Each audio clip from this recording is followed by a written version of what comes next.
For a 4-4-2.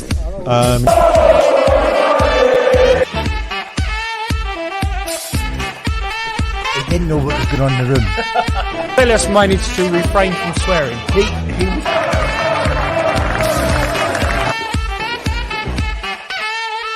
He said, if you've got a problem with me, let's sort it out in the gym. He's actually defending Viola. The thing is... Come on! Go on! Where has that come from? Yeah. They brought through the door. You know, you look at the... What a performance, the guys... That was ruled off. Quite stupid things like that. Live from South Space at the supporters club. Right. But he was getting a bit tired, I thought. Come on! There we go! Come on! Come on! Yeah! Go! Go!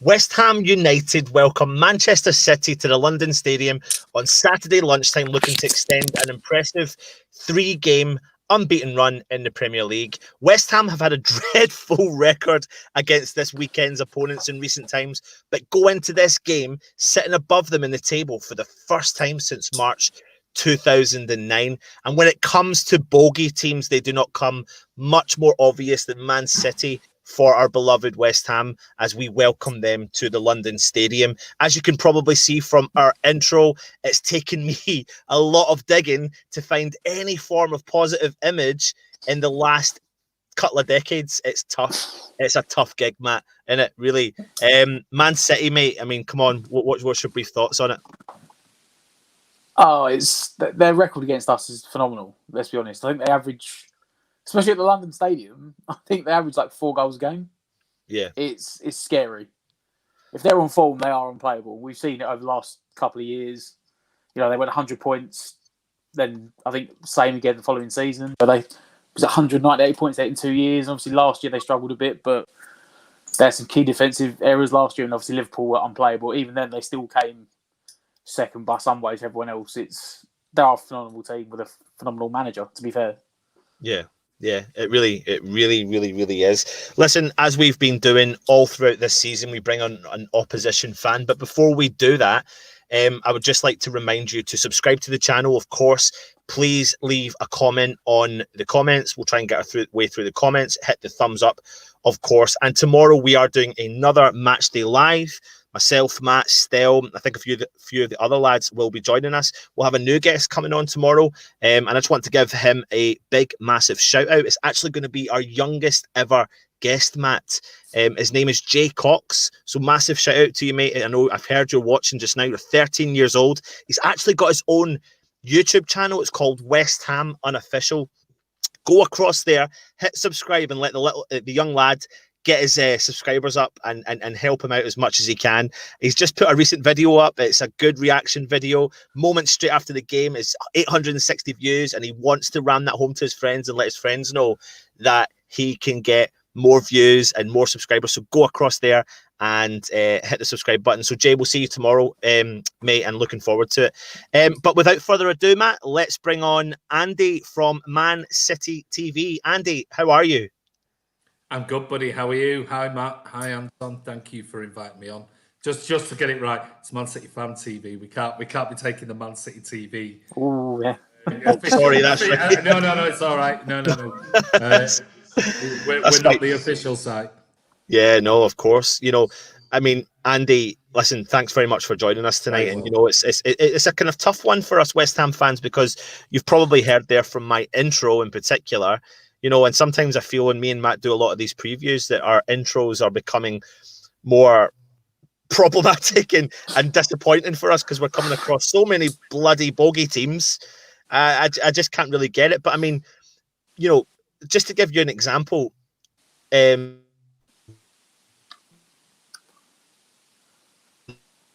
lost him. Yeah, I'm not sure where he's going. Oh, can you hear me?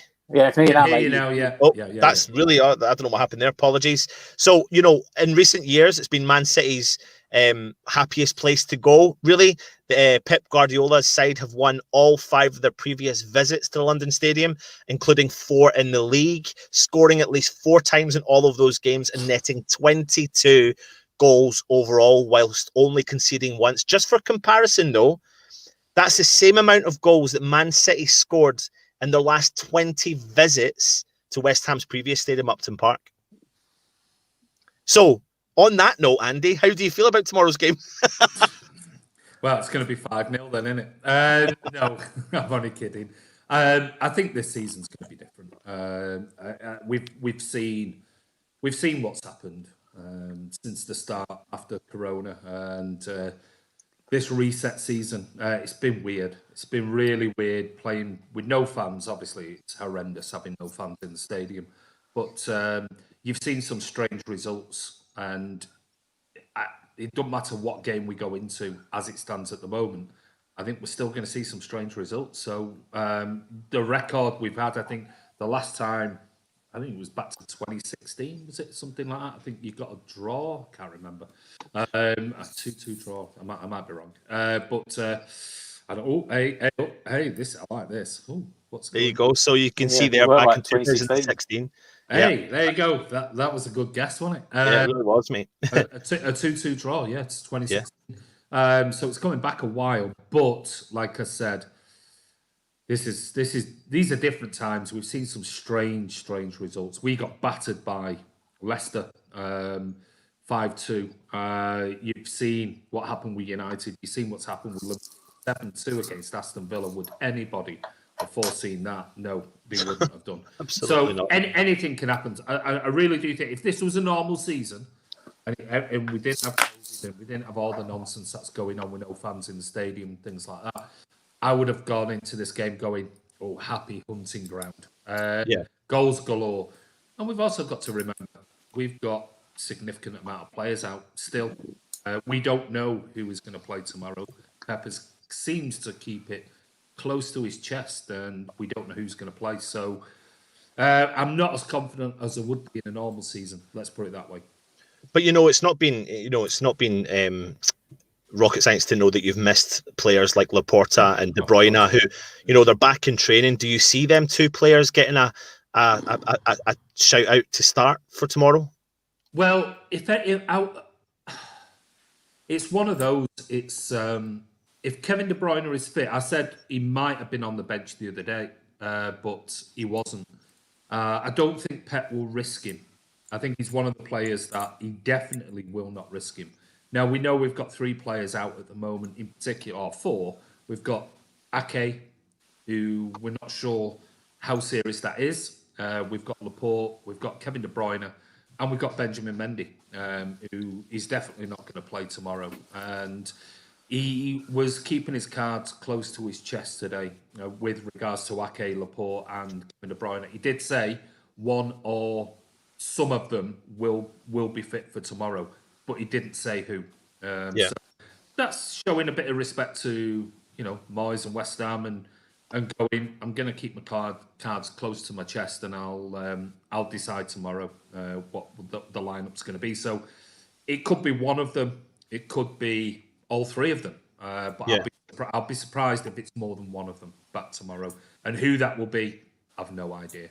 I mean, another player that West Ham know really well is Raheem Sterling, who has been directly involved in 11 goals in his last 6 Premier League starts against West Ham. That's 6 goals. 6 goals and 5 assists, netting a hat trick at London Stadium in the 5-0 win last season. I mean, how's he been this season, Andy? And is this the sort of game that's really going to kick him on? To be fair, he's been superb. It's one of those. Some people, if he don't score, don't get an assist, he's had a bad game. He's not. He works tirelessly. But what he has done now, which is great, is he's figured out that playing that false 9 role.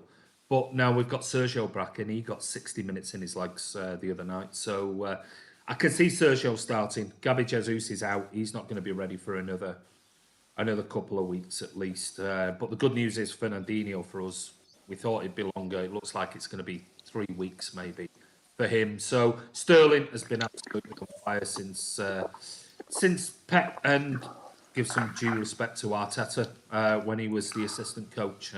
He's done a wonderful job with Raheem Sterling, who's now turned into a world-class player. I mean, he's so dangerous. Sometimes, you want a little bit more from his finishing, but every single game, he creates something. So don't be surprised tomorrow, sadly, for you guys, if Raza is back on I know. the game. Matt, we always seem to have players like that, don't we? Whoever, within reason, whoever we do meet, we always have that bogey player-ish. But, it seems to be that it's not just Raheem Sterling, it's the whole bloody Man City team that really is the bogey team. What's your kind of thoughts on it, Matt, and in particular Man City's style of play, the way they've been playing this season?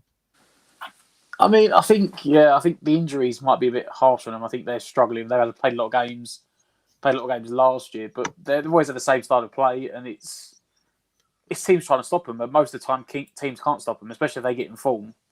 You said you got Sterling, Jesus is out, but they've got Aguero back. It's not a bad replacement.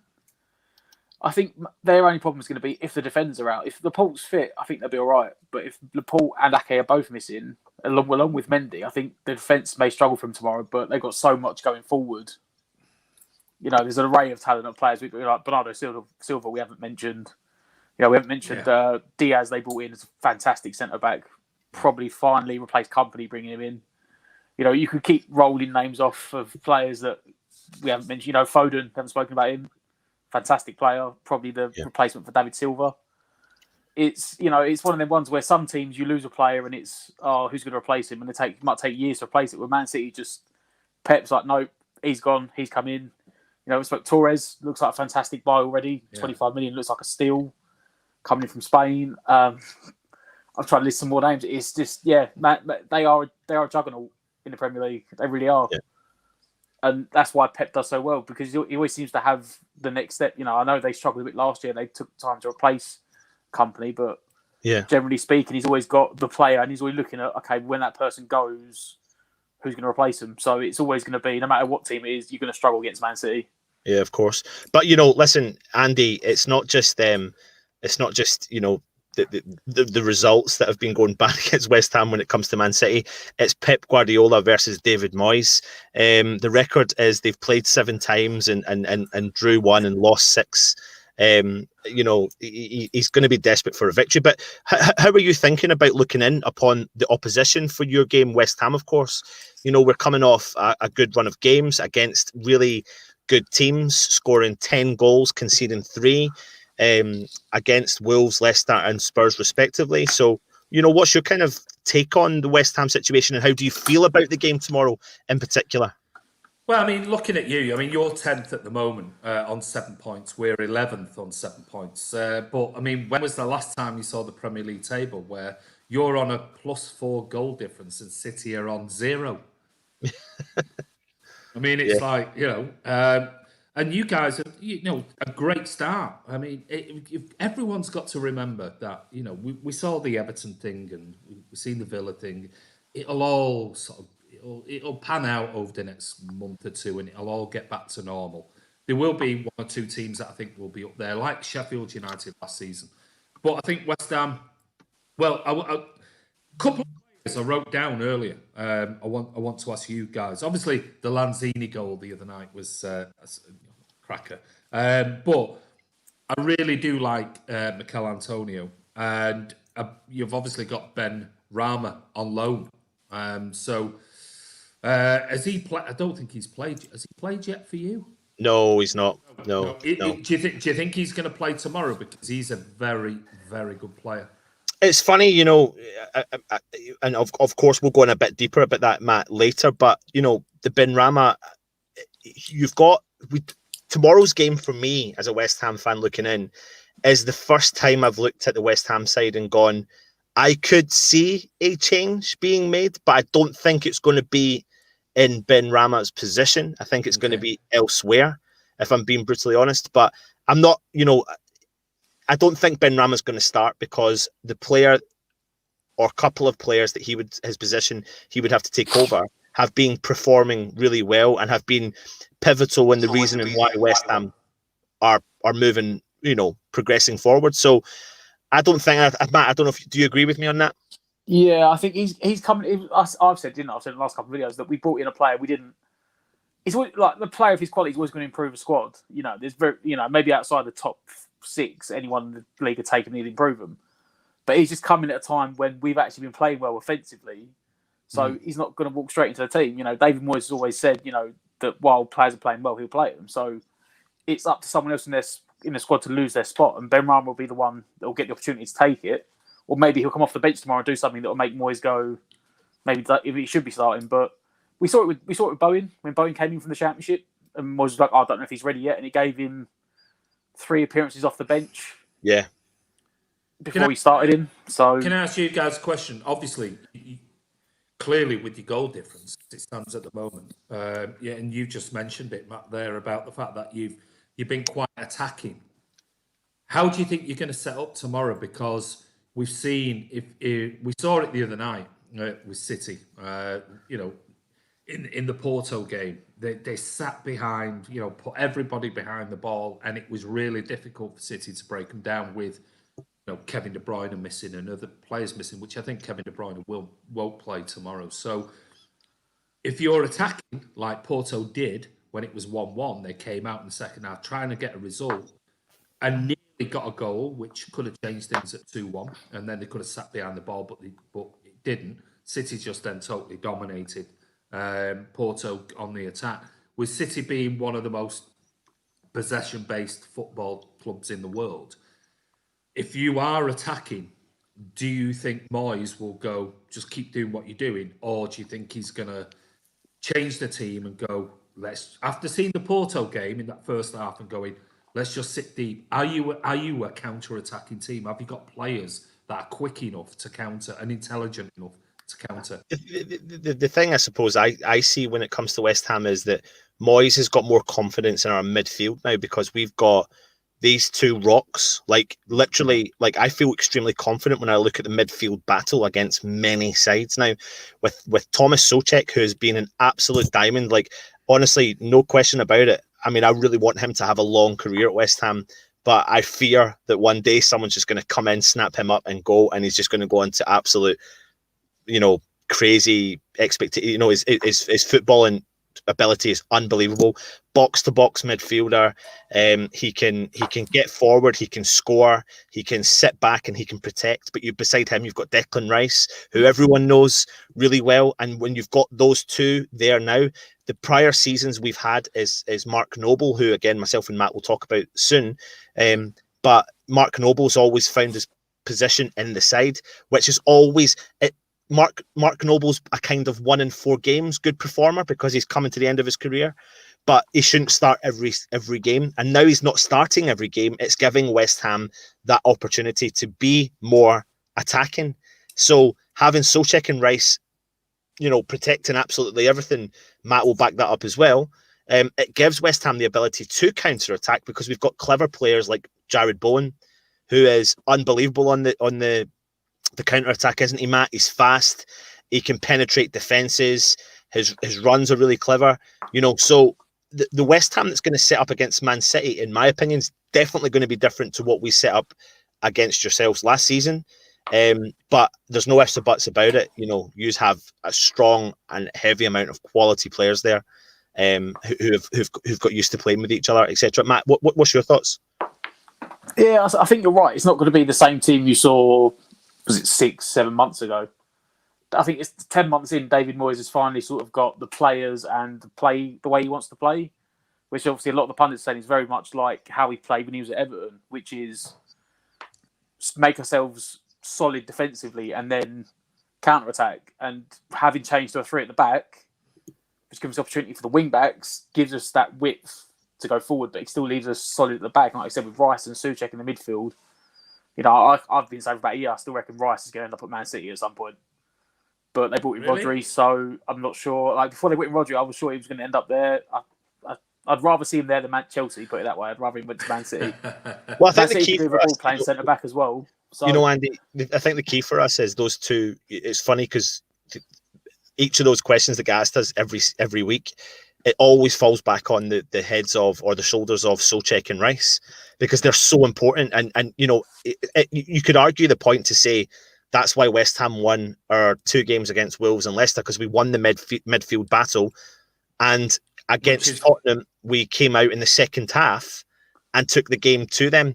The first half was your typical West Ham, no questions asked. That was exactly where every West Ham fan turned around and went, "Oh, here we go again. Here we go again," just in time to play Man City. And then the second half, we saw that fight, determination, and the players led from the midfield up. Listen, I have no questions in letting you as a Man City fan know that West Ham concede goals. We do. We'll always concede goals. But in the last 3 games, we have to take the positives, Matt. We've only conceded 3 in 3 games, but scored 10. So we've got the ability to score goals. And I genuinely feel positive in stepping up against Man City and actually getting goals for the first time in a long time. I think you just mentioned there about the midfield, and I think I'll be honest with you. I think lot of good teams, very good teams with very, very good players in the midfield have looked at trying to dominate the midfield against City, imposing themselves in that midfield. Not many have ever done it purely, and that's not because of physicality or, tackling ability and things or playing man to man. It's just, they just don't get the ball and City run their midfielders into the ground. So how many times have you seen City sort of 60 minutes in score? And that's what tends to happen, is that you have to be really, really clever because City can run your midfielders to death. They can run them into the ground so that by, 60 minutes in, they're knackered. Even if they're brilliant players, they are absolutely knackered. So I think when you get the ball, the biggest thing that you need to do is don't give it away. But that City will press you. The midfield, the wingers, even whoever, if Sergio's in, will come back. And when you get the ball, you can't give it away cheaply. I saw that with Porto the other night.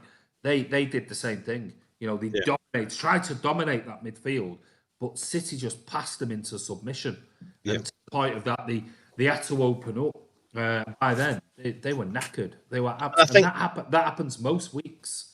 And you're right though, Andy. Like when you look at the first half against Tottenham, West Ham, we came up against quality. I mean, it's funny, there wasn't a huge amount of mistakes in that first half that led to the goals. There was a couple of errors you could have pinpointed, but you had to argue the point that was an error. We just came up against pure and utter quality finishing from Son and Kane, and we know that Man City have that. West Ham's problem is that we are notoriously known for bad defending, albeit we've got. What about us?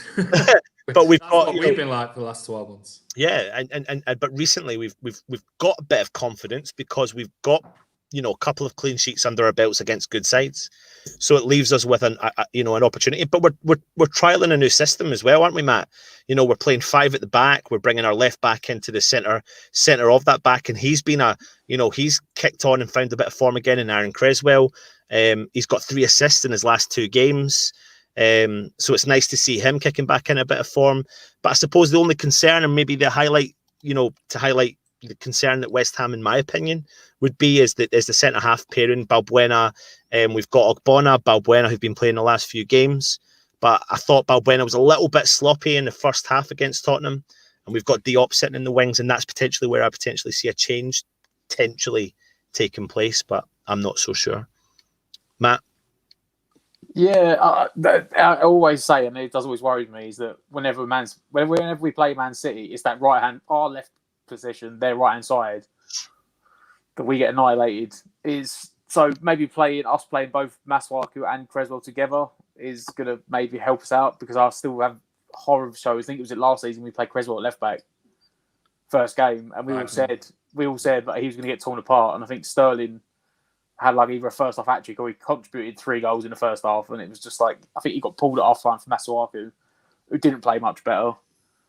And I can see us possibly chasing shadows, which is why he always sets up defensively, and it just depends how much our attacking wingers track back, because the quality they've got, Man City's passing ability is, if you do try and chase the ball, you will just spend 90 minutes chasing shadows, and you just get tired in submission. So it's going to be a tactical battle tomorrow to see how Moyes decides to set up. I don't think we'll be as attacking as we've been. Yeah, I think we'll be slightly more defensive, but it's just if we can get the chances and take them when we get them, or if Antonio gets so isolated that it just becomes another 2-3-0 Man City. I think that'd be your best option tomorrow, is do what Porto did and other teams have done, where, like Leicester, sat deep, loads of players behind the ball, frustrate City. And the thing is when we've got the ball and we can't pass it quickly around the back of you and make your midfielders run and defenders run all over the place, just sit deep, hold your lines in a 5 and a 4 or whatever it might be, and frustrate them. Then you're not expending energy against City, where if you try and play, you lose the ball. City will pass you all over the place. And that's what tends to happen most games. Yeah, of course.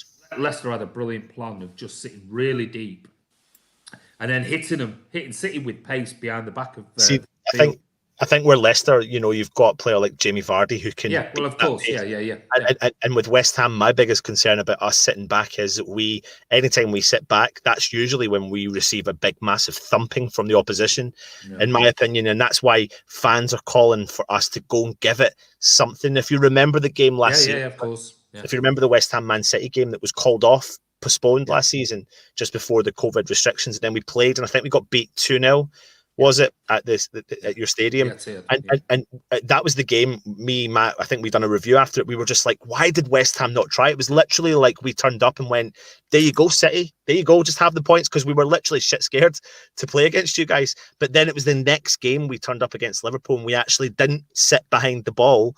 We attacked the game. We got beat, but we were respectable in our performance. And that's it's such a difficult one, because you've seen what City have done, and other teams, but you've seen what City have done to teams when they've gone, let's just go for it. We've destroyed Watford. I mean, 6-0, 8-0.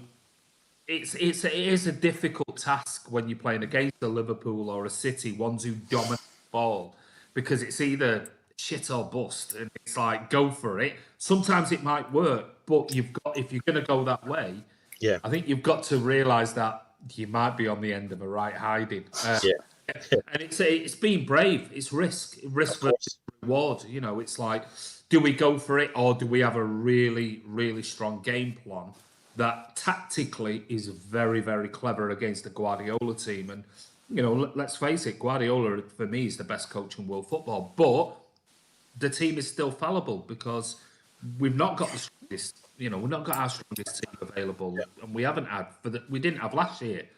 Hence why with Laporte out for most of the season. So I think it's one of those.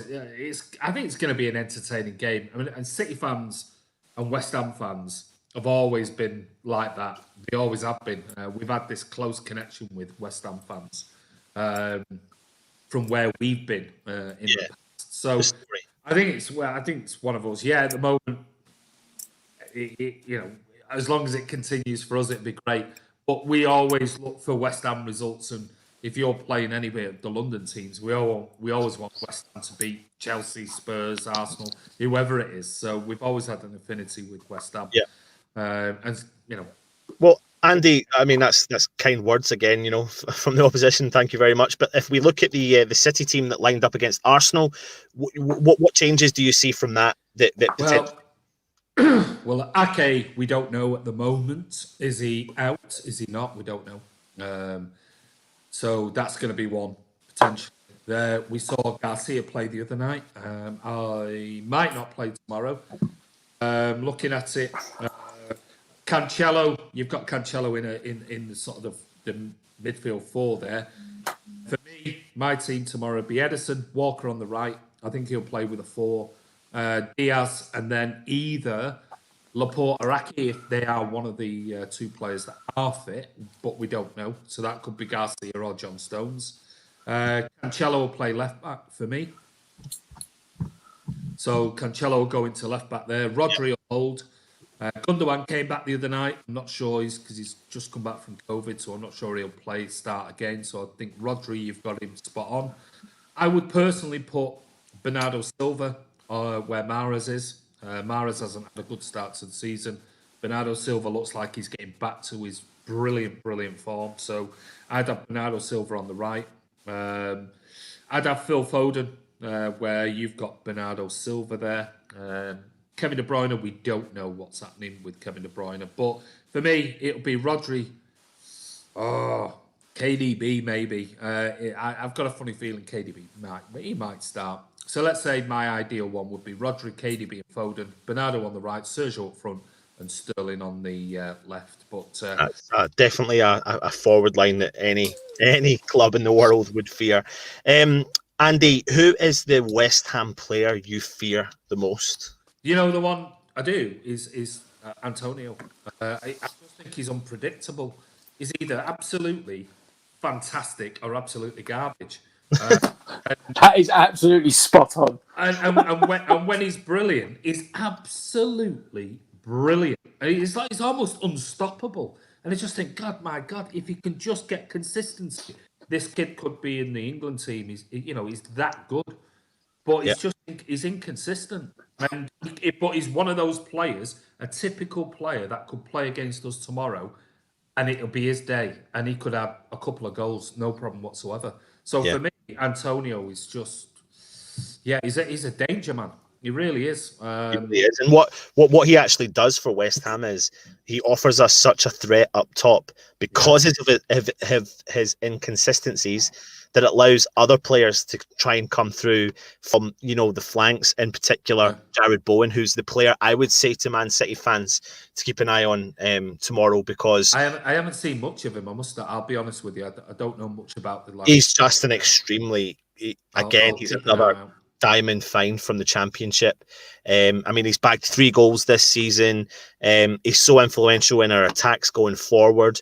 And, potentially the sign of him on the right-hand side and Benrahma on the the left-hand side, feeding the striker. West Ham can't get our record signing on the park. Our record striker is £45 million. Sebastian Haller, who is struggling to get in the team because Antonio's hit such a good bit of form. I think I don't know what his stats are. He's got 2 goals this season, Matt, but he got 10 goals in 9 games for Project Restart, I think it was. Yeah, I don't think he scored before Project Restart, did he? And he banged them all in it, saved them all for the end of the season. Yeah, it's just absolutely crazy. Who's the guy that we should fear the most, Andy? There's only one, but I don't know whether he's going to play tomorrow.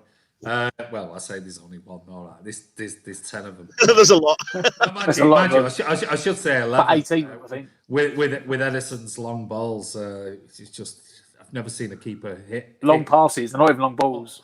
They're long passes. They're long passes. You're absolutely spot on. Obviously, Sterling's got a good record against you guys. Sergio's had 60 minutes in his legs. You know what Sergio's like, but Sergio takes 5-6 games to get back to form. He always does. If Kevin De Bruyne plays, that's the guy you've got. He's an absolute genius. Oh, he's unbelievable. Incredible. Right up there, right at the top of world players at the moment. But I don't know whether he will play. That's the only thing. I don't think Pep will want to risk him. Not going away to West Ham, no disrespect to you guys, but I'm thinking long term, we've got a lot of games coming up and things like that. For me, if Sergio starts, just be careful of him, because we know he can bang 3 in 30 minutes, no problem whatsoever. But I don't know. Take your pick. I'd like to see the Stockport Iniesta, Phil Foden start and have a great game, because I think he's a wonderful, wonderful player. Obviously, the indiscrepancies and things that have happened in Iceland and things like that. But I'm sure Pep's had a very, very stern word with him and said to him, don't throw your career away on. Yeah, of course. Yeah, who knows? Who knows? It could be Kyle Walker, my man of the season so far. Kyle Walker, for me, best right back in the world, and I'll state that. Unbelievable player, absolutely phenomenal. He was brilliant last season, and he's been brilliant since we started so far. Kyle Walker can really cause you major problems with his pace, and he's so good at getting back. So I don't know. Take your pick. I'll leave it. You've just named the 11 there, Andy. I'll leave it over to you guys to worry about. Before you go, Andy, what I'm looking for is your predictions for tomorrow. Okay. I'll go for West Ham 1, because I think you'll score. Man City 3. I literally thought you were going to say 6 or 7-1. Oh, God, no. I thought you were going for like a 6-0, to be fair. No, God, no chance. No, I told you this season's stupid. The start to this season is stupid. I don't. City. One thing I will say, City are playing at the moment like they're still in pre-season, because we played so many games. We've had no time. The players have all been on this stupid bloody Nations League thing, and then the other players have been all over the world. And then we've had 5 players out with COVID. So they look like they're still in at the moment. That's why I think the start has been as it is. We're still in COVID times for the pre-season times for the players, and then obviously we've had more injuries now. So I don't think it'll be anything like a 6-0 or a 6-1 or anything like that. I think it'll be a tighter game. There are loads of. I do expect us to win. I expect us to win. But there's a lot of questions in the chat, but we just want to give you one before you go. Okay. Because there's a lot of interest, obviously, in the Algerian prince that we've just signed, but you also have an Algerian prince in Mahrez. What's your thoughts, and why are you not mentioning Mahrez? Mahrez, okay. That's Chris Baker. He's one of our presenters. He's another. No, Mahrez, I just don't think he's played well. I've always said it about Riyad Mahrez. He's been played in. It's not his role. A right wing role is not his role. He's notoriously played in an 8 for Leicester, and he was great at coming deep, getting the ball. But that's Kevin De Bruyne's position, and I think Bernardo Silva's better at him than that. So he's played out wide on the right. Now his stats last season were very good, but just this season not doing enough. Simply not doing enough. And I think with Bernardo, who had a bad season, well, not bad season, but he wasn't anywhere near the previous season when he was City's player of the season. I think he started really well when he's played. So nothing against Mahrez, but maybe there's a little bit of the Algerian fanboys who invade your YouTube channel. But good luck with the Algerian connection. They'll be all over you if we've already had it all over. If he don't play, you'll be a racist. You'll be this. They'll send you death threats. There'll be a fatwa on you. I've had it all with Mahrez, so don't worry about it. Just ignore them and block them off your channel because most of them are clueless about football. But there you go. Andy, listen, mate, thank you so much for You're joining. You're more than welcome. And hopefully in the future we can have you back on for the return leg, and fingers crossed, I hope you don't get the points tomorrow. It is what it is. Hopefully it'll be a good game, and I'm sure it'll be an entertaining game. But anyway, thanks, Samson. Thanks, Matt, for having me on. Cheers, Andy. Thanks for that, Andy, mate. Take it easy, mate. Thank you. We'll shove a copy of this on our channel, so you can watch it as Cheers well. for that, mate. Take care. Have a great evening. Bye-bye. Maybe I'll email you tomorrow. Cheers, mate. Interesting, isn't it, Matt? It's just another. It's great to have an opposition fan on again, and it's kind of working out really well. I hope you guys are enjoying it. Please get your comments in. Let us know your thoughts on it. And I suppose it was cool because we took a little bit of a different turn there. We actually discussed a lot of West Ham with him, which saved us, doing it ourselves. It's good, isn't it? Top bloke. And like he said near the end, he said, the West Ham, Man City affinity. Yeah, you see it all over Twitter as well. There's always, West Ham, Man City fans always seem to blend together, get on well. Yeah. And, it's nice to have someone on. They said he spoke a lot about West Ham, which we don't get that much of. And there's a top bloke. So anyone that hasn't gone over there, go and have a look at their channel because that was it's top bloke. Absolutely, mate. Well, listen, I've read all the stats out for you, so I'm not going to read the stats out for you anymore. But let's just ask everyone else, what starting 11 would you like to see tomorrow lunchtime kickoff against Manchester City.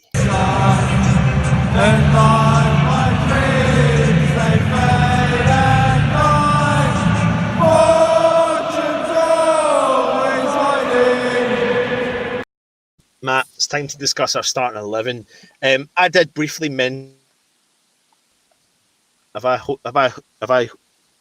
Oh, sorry, I don't know what happened there. I couldn't hear you. I was trying to fix the audio.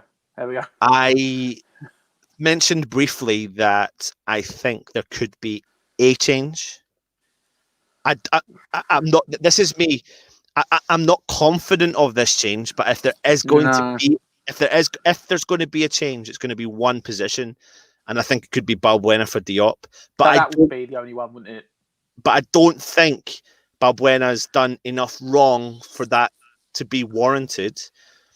But coming up against such a quality side like Man City, you know, it's going to be interesting to see how we start, because, you know, in the first half we were a bit sloppy in defending against Spurs. Matt, what is your thoughts back there? I could see it for the pace, because that thing Tottenham in the first half, we played that high line, and there's not a lot of pace in that back three. Yeah.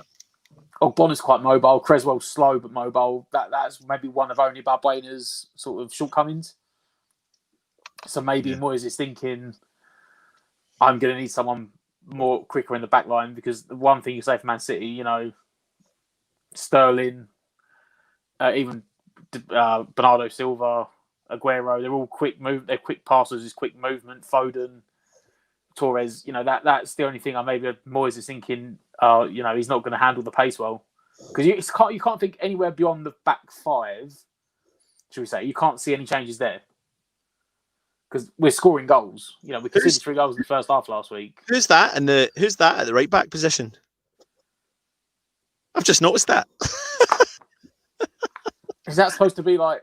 Is that like Sofal middle name? Like Sky? Is that Sky Sports? Yeah. They've actually absolute mare. I'm not sure. Just clocked that there. Who that's actually supposed to be. Yeah, and that's, you know, this lineup we're showing you here is the lineup that we played against Spurs. It's not particularly exactly the positioning that the players played in. I think Fornals played a little bit more further forward, although, you know, I mean, are you in the camp that Fornals has still done enough to stay in the side? I still think I'll go back to Moyes', if it's not broke, he won't change it. Yeah. He did make subs, and subs made their impact, but I don't think he'll think anyone's done enough, especially like we said, saying to Andy about, you know, Moyes will be more defensive tomorrow. He'll be more weary than he has been. And purely for the fact that, as we all know, that Fornals has got the work ethic, I think he will keep Fornals in, because it'll be the tracking back. Same with Bowen. As much as he's good going forward, he does a lot of defensive work as well. And the way Man City play with the pace in the wings, I think he will have them tracking back more. I say, and unless there's like a random COVID we don't know about yet, or someone's got an injury, but I think he said everyone's fit. You can particularly see the same lineup happening. Yeah. What we do know is that Haller has recovered from his knock. We know that Antonio was taken off as a precaution, but I still think Antonio is fit. This was him trained today with a certain Mr. Kevin Nolan. So, you know, and obviously Sebastian Haller are all fit back in the squad. So it'll be interesting to see who lines up there, and if obviously we see a change, then we know someone has picked up a knock. But one player I do want to discuss with you, Matt, and this could be the first time this has happened for a long time, because, you know, when players are fit, we can only carry 5 players on that subs bench, and that leaves not much room for the rest of the squad. And in particular, I've been seeing a lot of little hints and tips and hints are kicking around social media and on a lot of the news channels about Mr. Captain Mark Noble. Do you think he stands a real strong chance of being omitted from the matchday squad? Yeah, I think you get 7 subs, but you can only make 3, as far as I know. Oh yeah, 7 subs, yeah. Yeah, but Noble was on the bench last week, but Haller wasn't fit, and we didn't have a recognised centre forward on the bench last week. So we all know we've got a small squad. I mean, don't forget Dawson's not featured in the squad yet. So if you look at the bench from last week, it was Yarmolenko, Lanzini, Snodgrass, Noble, Diop, Fredericks, and Randolph. Now, if Haller's going to be on the bench, which I assume he will, one of them's going to have to make way. Yeah. Is it going to be Noble? I could see it. I think he knows now. I'm sure he must have accepted at this point that he's not going to be every single week now. He will play games, but he won't play every week. I'm going to say, it depends. He might name the same 11 and just not have Haller on the bench. Yeah. He might think Yarmolenko have done enough playing as like a false number 9, should we say, when he came on for Antonio, to go, I don't need to have one on. But if I look at the 7 on the bench, especially now that, Lanzini done a little bit, you think Noble would be the one to go? Yeah.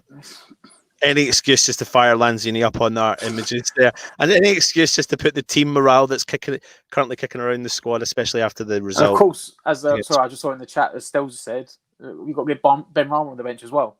Yeah. So then there's someone else drop out as well. I was talking about Haller. I wasn't thinking about Ben Rama. Yeah, exactly. So there's options. It gives us options, and it's It does. It really does. People are asking even about Snodgrass as well. He was in training today. I think the rumor is that West Ham are going to offer him an extension to his contract.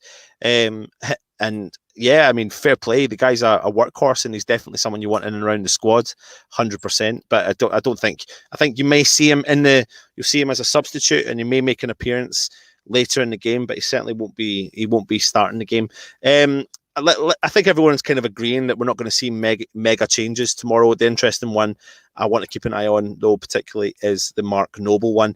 The weakness, though, there's 2 players we continually talk about is Balbuena and Fornals. Now, I don't want us to come across like I don't want Fornals to fail. I really don't. But sometimes, just that creativity, he's obviously firing on all cylinders in training. The social media team made sure that we all knew about that this week when he's firing in overhead kicks, bicycle kicks on, in training, etc. But it'll be nice to see. And I think I wouldn't be surprised if we got to see a little bit of Ben Rama come off the bench, coming to the tail end of the game to get him warmed up in the Premier League, depending on the score, I suppose, at the time as well, Matt. But if we're looking for a bit of fight going forward, then and something to get a goal, then we might need that. But listen, before we move into the next segment, I want everyone to come in and let us know their predictions for tomorrow's game.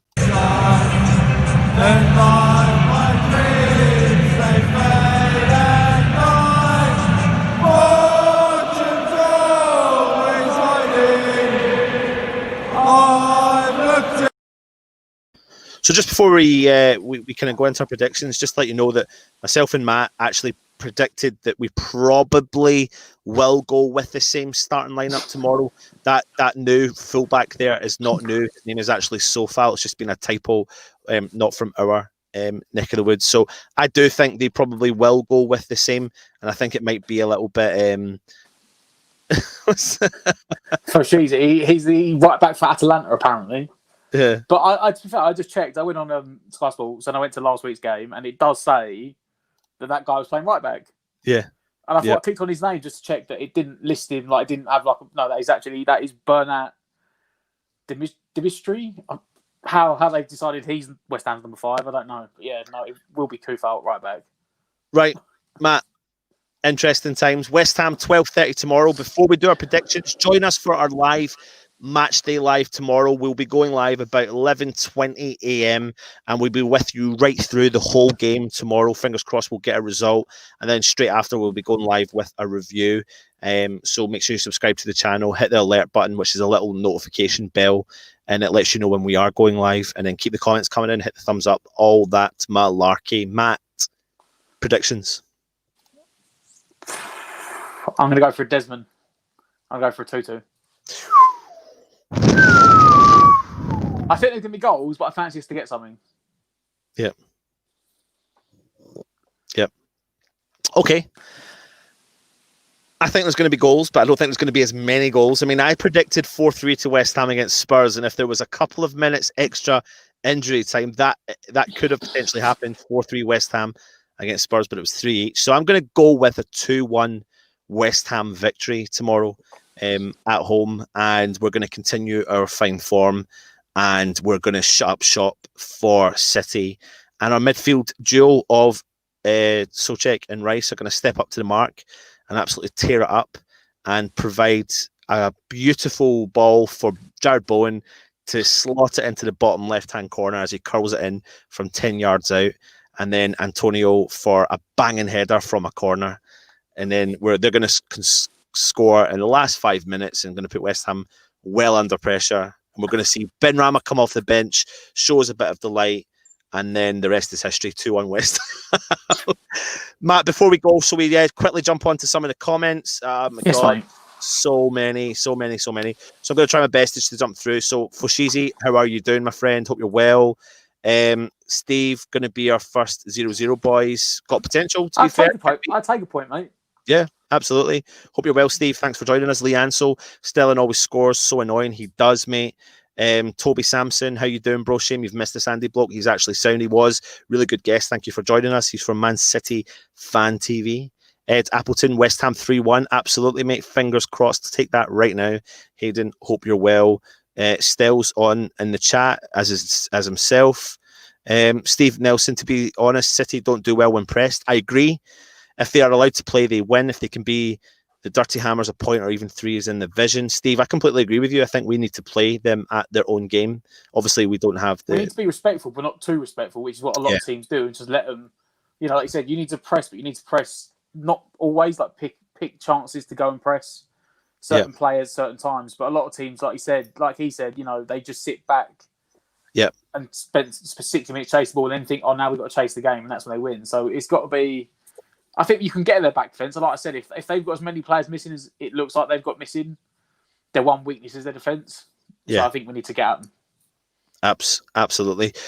Still saying he's probably replying to someone else in there, but I can't see the original comment. That's a good point, Steve. But will Moyes risk pressing after the start against Spurs? And to be honest with you, Still, and in reply to Steve, I really can see him pressing because I don't think he can afford to sit back against a line like that. What do you think, Matt? No, because Man City like having the ball. Yeah. So, especially, for me, it will depend on whether De Bruyne plays. I think if De Bruyne doesn't play, then you can afford to sit back more. But I still got visions. Was this the first time Moyes came in? We lost 2-1 at the Etihad. Yeah. And we were 1-1 for so long, and De Bruyne, like from 40 yards out, played that ball in. Yeah. Over the top, the cross, they end up scoring. If he's playing, you can't afford to sit back because it doesn't matter. De Bruyne will find a space anyway. So it depends on what team they've got because it looks like they might have a lot of defensive problems. And if Fernandinho's not playing and if De Bruyne's missing, then you've got half a chance. But it would depend on the team Man City put out. Yeah, absolutely. I've just been firing the comments up there. So Fornals for Lanzini, I hate to say it could happen. Not that I'm annoyed at it, but one wonder strike is still one touch. I mean, Moyes has got a history of favouring Lanzini, and listen, Ben Rama might not even get a shout out off the bench tomorrow. It could be a player like Lanzini because this is where you want to kick on from a really positive situation like that. So it could be a player like Lanzini coming off the bench and continuing his fine form. Because let's not deny it. Even though it's against lower league opposition, he is in fine form because he's been performing well in the League Cup. Was performing well in the League Cup. Anderson matches tomorrow midday UK. Only Lanzini for Fornals at a push, but I wouldn't. I think it would be harsh on Fornals, but I don't think he'll start Lanzini because I don't think Lanzini does the defensive stuff that Fornals does. Yeah, absolutely. Let's get on to some of the people's predictions. Mark Gallagher, West Ham 2, City 1, City till I die. City will win easy. Let's hope they don't. Toby, City, we've had so many fans on here from Leicester, Spurs, Wolves. Let's see, mate. It won't be easy. Where are we? Let's quickly jump down to the score predictions. Josh is saying 3-1 to City. Toby is saying 3-2 to West Ham. Crazy Call is 2-2. Ed Appleton is 3-1 West Ham. Power Tech is 2-2 West Ham. Stell's 2-2. My heart says 3-2 Hammers win. My head says 2-2. I'm more confident than usual. Absolutely, and all the comments have just jumped to the bottom, and I'm going to miss out on some of them. Unfortunately, I don't know why, but it has done it. So, listen, Matt. Any last comments? The man you fear the most? The one man. Go. De Bruyne. De Bruyne. The one man that Man City should fear the most. I probably would say Antonio. Yep. And I'll say De Bruyne and Bowen, like I said earlier on in the thing. Anyway, thank you for watching our preview. Like I said, guys, let us know your thoughts and feelings on us coming out the night before. It's just something new we're trying. We're just testing the theories. Do you like the fact we're coming out with a preview? We feel if we come out with a preview the night before, we have a lot more information regarding team news, etc. But please let us know if it works for you and feed us back your comments, and we'll definitely have a look at them. Also, Matt, tomorrow we're doing Matchday Live, so we'll be on nice and early, and we'll be giving you some team news and talking you through the game as well.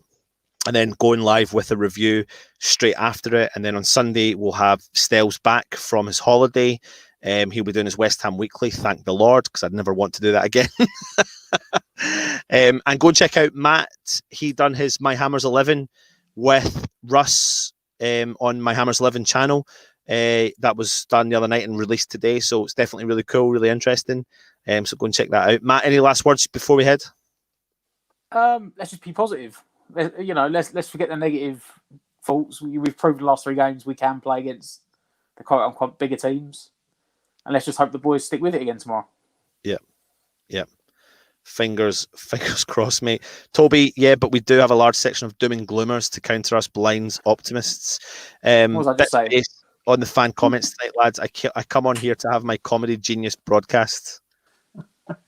But yeah, join in tomorrow, guys. Of course, we will be giving you the best commentary that you can find all online for the West Ham Man City game tomorrow. So, like Matt said, stick behind our side and keep the comments coming in, hit the thumbs up and subscribe to the channel. He has been Matt. Let's get a big screen of Matt right there. I have been Anton. Thank you for joining me. This is Irons United. Come on, you Irons.